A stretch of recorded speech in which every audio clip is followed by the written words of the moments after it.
So what I've done different from our last lecture is defined a power function, and it's the same as an exponent function.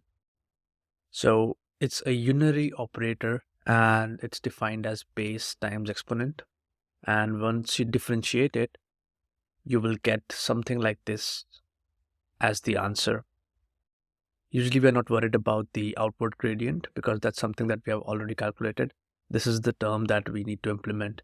And if you look at this term, this is the same as this term. So base raised to the power exponent, when you differentiate it, it will be exponent times base raised to the power exponent minus 1. So that's exactly what I've done here. And we will use that to define the divide operator. So in our last lecture, we already defined multiply operator.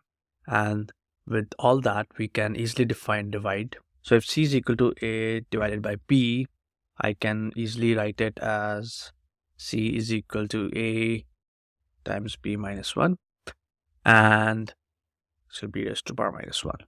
And that's what I've done here. So B raised to the power minus 1 is defined here. And multiplication with A is this, the final result. So you guys can see now that after we have defined our 4 primitive operations, that is multiplication, subtraction, addition, and so on, we can just build upon those primitive operations to define any mathematical operation that we really want. So that's the thing that we discussed in the first lecture, in which I walked you guys through the theory. And while we are implementing it, we are seeing it in action. Now, the next thing that we need to do is define the activation functions. And one of the most common activation functions is called the ReLU, or the Rectified Linear Unit. ReLU function is a very simple function. Whenever x is greater than 0, its value is equal to x. And whenever x is less than 0, its value is equal to 0. So it can be drawn something like this with the orange line. And calculating its gradient is also extremely simple. It can be broken down into 2 simple cases. The first case is when x is greater than 0. When x is greater than 0, y is equal to x, and dy by dx equal to 1. So that's very easy. When x is less than 0, y is equal to 0, so the gradient will also be equal to 0. So both of the cases are extremely easy to handle.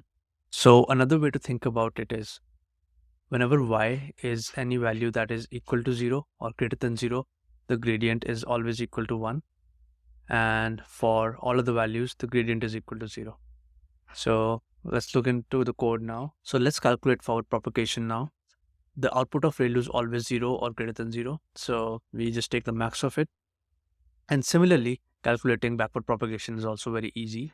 As we discussed, whenever the value of y is equal to 0 or greater than 0, the gradient is equal to 1. So this will evaluate to 1 in that case.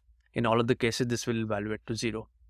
And we are multiplying it with the outward gradient. And since the total gradient is a combination of local gradient times outward gradient, we have already calculated local gradient using this term. It's either 0 or 1, and the outward gradient is this term. So with that, we have calculated the backward propagation for ReLU function. Now, before we move forward, let's look into PyTorch. While developing an algorithm, it's always important to see if the results that we are getting matches with other libraries also.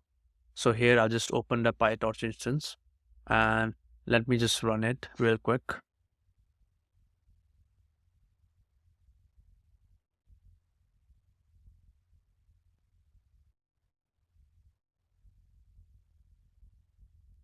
Now I will be executing these statements. If you remember, I executed these statements last time also, but using our library. This time I will be using PyTorch. And if we run these lines, I get the gradient of A as 12 and gradient of B is also 12. And if you remember for last time, that's what we got from our library also. Gradient of A was 12 and gradient of B was 12. And similarly, you can compare other values also. Using that, we can have some confidence that whatever we are developing is useful and is also correct. So with that, we come to the end of our lecture. As a challenge, I would like you guys to develop your own activation functions. You can develop activation functions like sigmoid, tanh, leaky ReLU, and others. That will be very important for you to understand this concept clearly.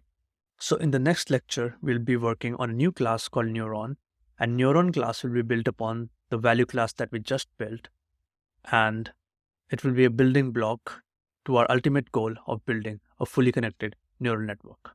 See you guys in the next lecture.